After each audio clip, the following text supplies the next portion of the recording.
الرحمن الرحيم الذين كفروا وصدوا عن سبيل الله أضل أعمالهم والذين آمنوا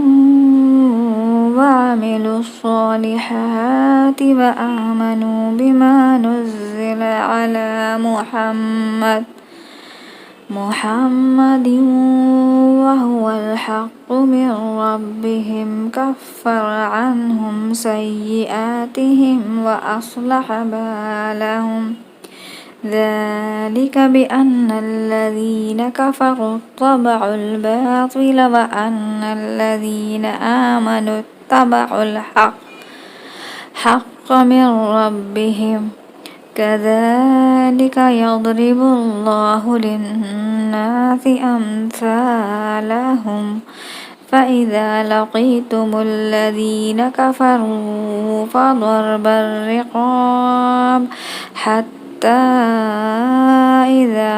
أثخنتموهم فشدوا الوثاق فإما منا بعد وإما فداء حتى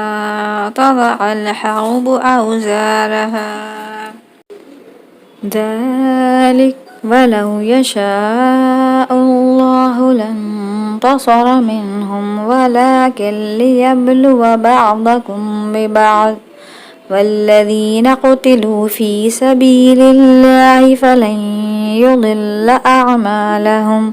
سيهديهم ويصلح بالهم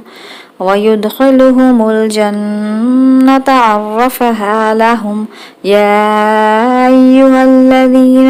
آمنوا إن تنصروا الله ينصركم ويثبت أقدامكم والذين كفروا فتعسا لهم وأضل أعمالهم ذلك بأنهم كرهوا ما أنزل الله فاحبط أعمالهم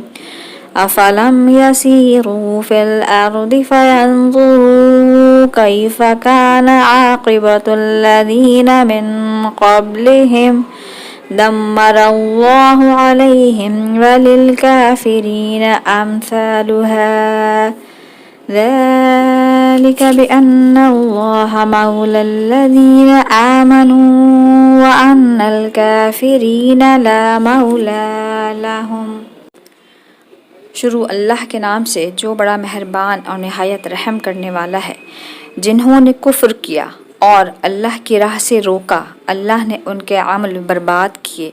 और ईमान लाए और अच्छे काम किए और उस पर ईमान लाए जो मोहम्मद सल्लल्लाहु अलैहि वसल्लम पर उतारा गया और वही उनके रब के पास से हक़ है। अल्लाह ने उनकी बुराइयां उतार दी और उनकी हालतें सवार दी, ये इसलिए कि काफिर बातिल के पीरू हुए और ईमान वालों ने हक़ की पैरवी की जो उनके रब की तरफ से है। अल्लाह लोगों से इनके अहवाल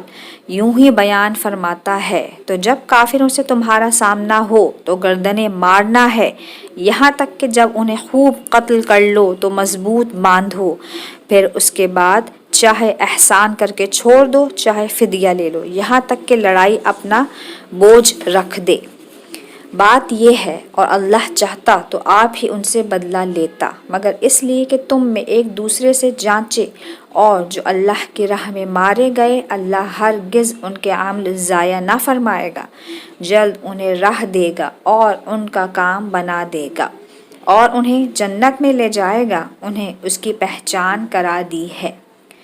ए ईमान वालों, अगर तुम दीन खुदा की मदद करोगे अल्लाह तुम्हारी मदद करेगा और तुम्हारे कदम जमा देगा,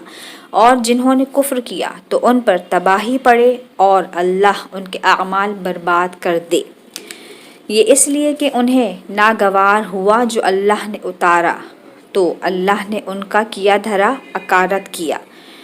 तो क्या उन्होंने ज़मीन में सफ़र ना किया कि देखते उनसे अगलों का कैसा अंजाम हुआ। अल्लाह ने उन पर तबाही डाली और उन काफिरों के लिए भी वैसी कितनी ही हैं। ये इसलिए कि मुसलमानों का मौला अल्लाह है और काफिरों का कोई मौला नहीं। صدق اللہ العظیم.